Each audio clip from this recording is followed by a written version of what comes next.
Poll question this morning, we're asking you, with the unpredictable weather conditions, what can the government do to ensure food security in the country? And the hashtag there is News Center. You can also tweet me directly at Michelle Ngele or at KT News. We'll be sampling some of your thoughts and comments as we go along. But in studio, joining me now is James Muhindi from the Meteorological Department. Matters climate, of course, playing a big role in agriculture and food security, not just in the country, but globally. Mr. Muhindi, many thanks for joining us on News Center this morning. We've just heard from Devolution CS Eugene Omalo there mentioning, the failure of rains as expected last year and the year before led to a drought situation in the country. Let's begin with that. The weather and climate really has been quite unpredictable. What is the pattern as we speak? Well, I would say the situation is unfortunate because for the last 4 or so seasons, areas like Wajir, Garissa, they have not gotten enough rainfall. Whatever they have been getting actually has been very, very little rainfall. And some areas have gotten a short-lived rainfall, which sometimes causes flood. But because it's so short-lived, you find that it is not beneficial to either agriculture or even to the pastoralists. Right. One thing, some of those areas we are talking about, the temperatures are normally very high. And once you have a dry spell, you find that even the little water which was there evaporates very, very fast, such that it leaves the place at the dry conditions just as it was before. Right. So right now we are seeing the situation is quite unfortunate because what we have come up with as the prediction for March, April, May is not promising for those areas because it appears the same areas where you have drought, the current drought, we are not expecting any good rainfall.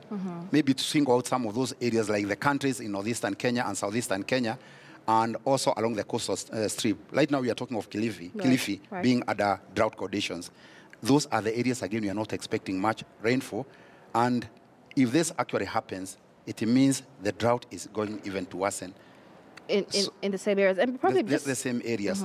But maybe we are saying all is not lost because there are indications that areas like in western Kenya and some parts of central Kenya, we are likely to see good rainfall.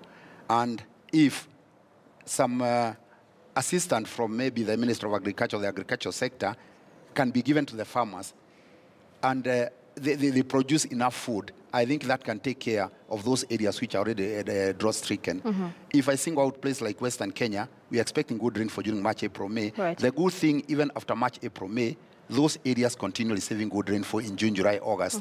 So I think the situation for Western Kenya is very good for agricultural activities. So I don't think there should be that alarm, but something the listener should take into consideration is that when you plant a crop today, for it to mature, we are talking of somewhere maybe in November.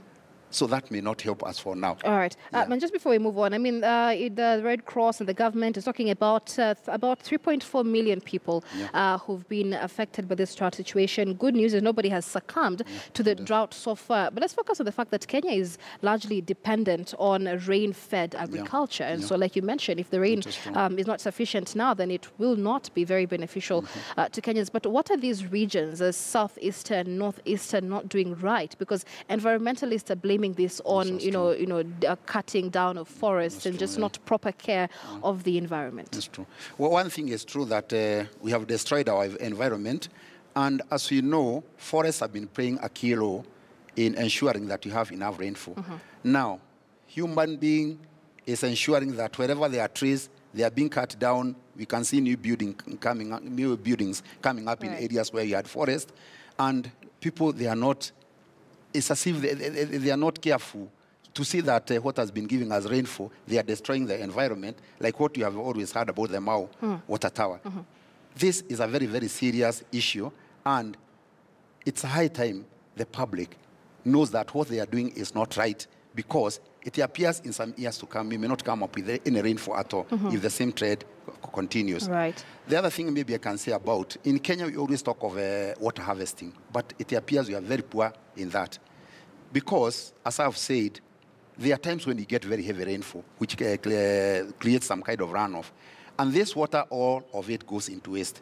I wish we could increase maybe this practice of water harvesting by maybe coming up with more water pumps, building more dams, this water can be used even during the dry conditions. But the problem is that even the dams we have, they are not enough. The water pumps which we have, they are not enough. Otherwise, if we could have more, we could have more of them. When we have got heavy rainfall, we can collect all that water which can be used when we have got such kind of a drought situation. So I can say that one we are not doing very well in terms of water harvesting. The other thing the government can do, it is said actually in Kenya we have a lot of underground water. Right.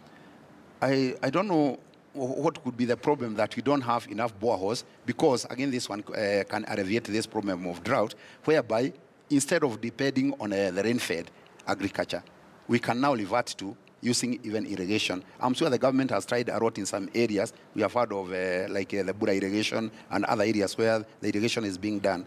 But I'm saying what has been done is not enough. I wish more of it could be done to alleviate this kind of drought condition. Right, right. And of course, that would be the part of the government and policymakers. But, you know, as you mentioned when we began, the last 4 seasons have not been very predictable in terms of rainfall. And clearly there is an expected extension of the same unpredictable conditions. The Met Department plays a large advisory role for farmers when it comes to seasons of planting, what to plant and where. With the current situation, let's first of all begin with, when are we expecting rains? Is it the usual long period rains, long short rains? And what advice then would you give to farmers with those factors in place? Okay, first let me say, when we say the rainfall has been unpredictable, I don't know in one sense, because Kenya Meteorological Department has always predicted these drought conditions. Maybe what you are saying is that we have seen a lot of changes. In fact, we have been talking of things like climate change, which is bringing some of these issues. The drought is becoming more and more regular. Every time, after some few years, you find that there's drought. And I've seen in places like Garissa, Wajir, the last time they received significant amount of rainfall, I think is during the El Nino of 2015.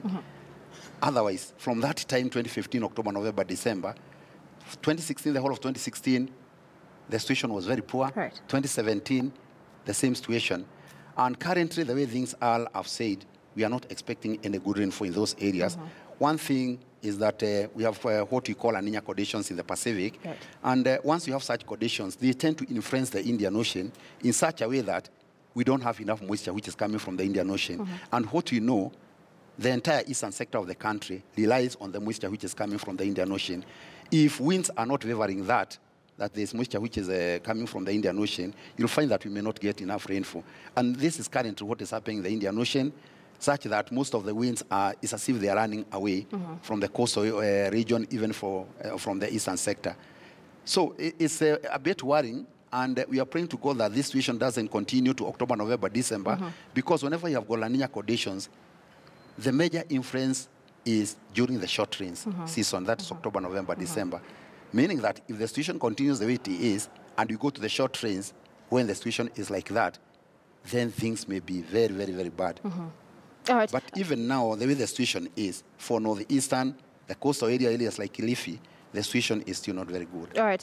Perhaps just to finish off, many times the Met Department, as you mentioned, gives out predictions what the weather should be, gives out warnings in times of when disaster is expected. But what are the channels of communicating this to the authorities and relevant institutions that action can be taken, especially when it comes to, like now, we're saying we're not expecting any good rains in several regions for the better part of the year. Has this information properly, effectively been communicated to authorities and institutions that can then act fast enough before the drought situation hits? I want to believe that this information is well communicated.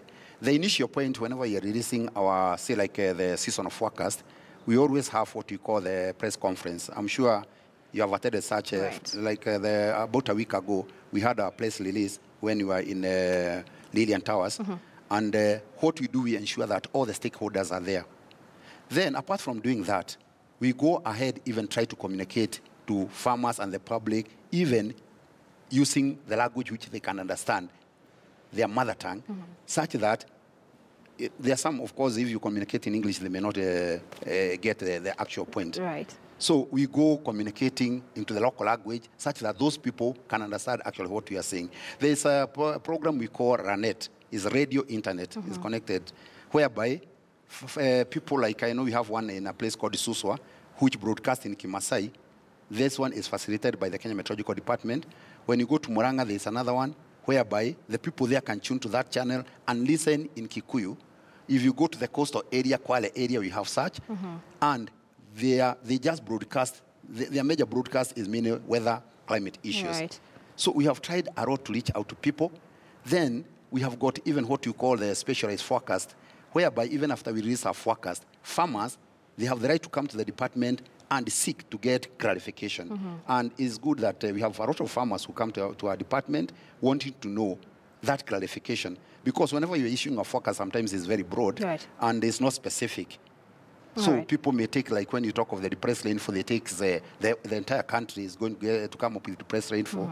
But when you come to the Kenya Meteorological Department, maybe you are a farmer in Narok, a wheat farmer in Narok, we will give you those particular areas which you are interested in and give even those minor details. All right. Yeah. All so right. we try as much as we can to reach even to the person who is lighter on the ground. And give that information. Of course, knowledge, many say, is power. Many thanks for joining us in News Center. James Muhindi is from the Meteorological Department, just giving insight on what the next year would look like in terms of rainfall, considering the country is highly dependent on rain-fed agriculture. It is a focus of discussion on News Center this morning. What can the government do with unpredictable weather conditions to ensure food security in the country? It is also the question we're asking you in our Twitter poll question this morning. The hashtag is News Center. We'll be sampling your thoughts when we come back from this short break. This is News Center.